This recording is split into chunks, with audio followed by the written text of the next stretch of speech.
Bonjour. Aujourd'hui, nous allons revenir sur la décision ou la non-décision de la Federal Reserve américaine, la Banque centrale américaine, qui, contre toute attente, n'a finalement pas modifié sa stratégie monétaire. Alors, on se souvient, au mois de juin dernier, au mois de mai dernier même, Ben Bernanke, le patron de la Federal Reserve, avait très clairement indiqué qu'à l'automne, il allait modifier sa stratégie monétaire en réduisant ses achats d'actifs. On se souvient qu'il y a deux éléments de la politique monétaire, des taux d'intérêt qui sont très bas depuis le début de l'année 2009, et puis les achats d'actifs pour apporter de la liquidité et maintenir, tant que faire se peut, les taux d'intérêt, l'ensemble des taux d'intérêt le plus bas possible.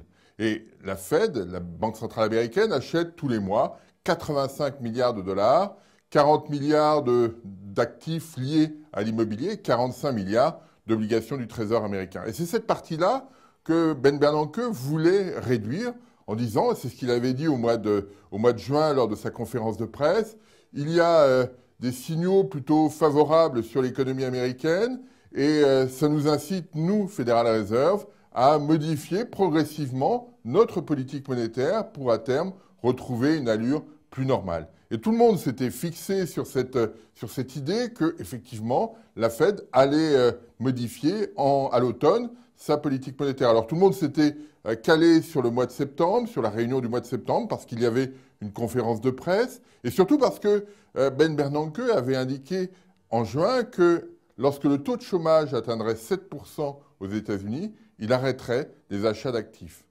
On est à 7,3% sur le chiffre du mois d'août, et on ne peut pas exclure qu'au mois de décembre, on soit très proche de 7%. Et donc, ça l'aurait obligé, à ce moment-là, de faire un écart, un changement brutal dans sa stratégie monétaire. C'est pour ça que tout le monde s'était concentré sur le mois de septembre, parce qu'en octobre, il n'y a pas de conférence de presse. Là-dessus, Ben Bernanke est revenu sur deux points. Il a dit, finalement, on ne réduit pas les achats d'actifs, et puis on pourra éventuellement faire une conférence de presse si en octobre, on sent la nécessité de mettre en place, de changer cette stratégie. Donc ça pourrait se passer dès le mois d'octobre. L'autre point qu'on doit souligner aussi, c'est que ce 7%, ce seuil de 7% qui a été évoqué par Ben Bernanke au mois de juin, qui était le coup d'arrêt des achats d'actifs, eh bien, n'est plus le coup d'arrêt des achats d'actifs. C'est-à-dire que la Banque centrale américaine, qui s'était liée les mains avec ces chiffres très précis, se les délie aujourd'hui. Alors, ça c'est un premier point. La Federal Reserve ne change pas de stratégie monétaire. Elle a aussi indiqué, Ben Bernanke a aussi indiqué que les taux d'intérêt court terme, ceux avec lesquels elle intervient sur le marché monétaire, ne seraient pas modifiés avant une très longue période. Il faudra deux conditions, que le taux de chômage soit à 6,5%, et puis que les anticipations d'inflation soient au-dessus des 2%, qui est la cible d'inflation de la Federal Reserve. Donc ça fait deux conditions importantes. Et d'ailleurs, les membres du comité de politique monétaire considèrent que la première hausse aura probablement lieu en 2015. Donc ça laisse du temps. Le taux des Fed Funds, qui est aujourd'hui compris entre 0 et 0,25%, serait alors à 1% en moyenne sur l'année 2015.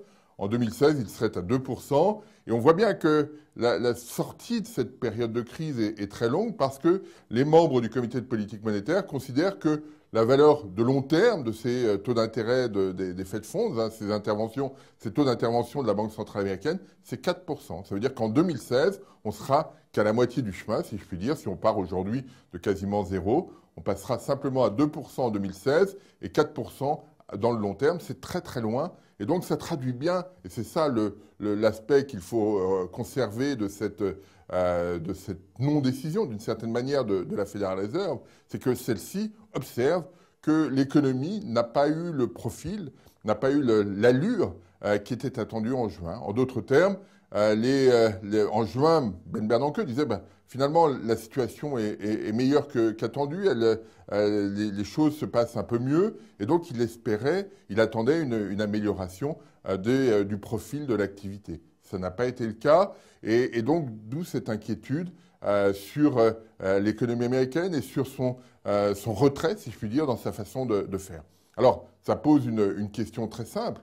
C'est que si effectivement Ben Bernanke regarde l'économie et que après avoir eu des signaux au mois de juin, il trouve qu'en septembre, ces signaux ne sont pas suffisamment convaincants, eh bien, ça traduit une inquiétude forte sur la croissance américaine, mais aussi sur la croissance globale, parce que, d'une manière générale, l'économie américaine avait un petit peu le rôle de leader, même si sa croissance n'était pas très forte, elle avait quand même le rôle de leader, et là, ce que nous dit la Fed, c'est que finalement, c'est pas autant vrai. C'est pas aussi vrai que ça. Donc là, il y a une inquiétude qu'on doit avoir, y compris en Europe, de se dire, ben, finalement, l'économie américaine ne jouera pas le rôle d'entraînement, le rôle de leader qu'on aurait pu attendre. C'est un point sur lequel on doit être attentif. Et puis, l'autre argument qu'a évoqué Ben Bernanke est de dire, attention, on est dans une situation où on a à la fois une politique budgétaire restrictive. On sait que le Trésor américain réduit ses dépenses, notamment sur la défense, pour essayer de tenir à peu près son budget.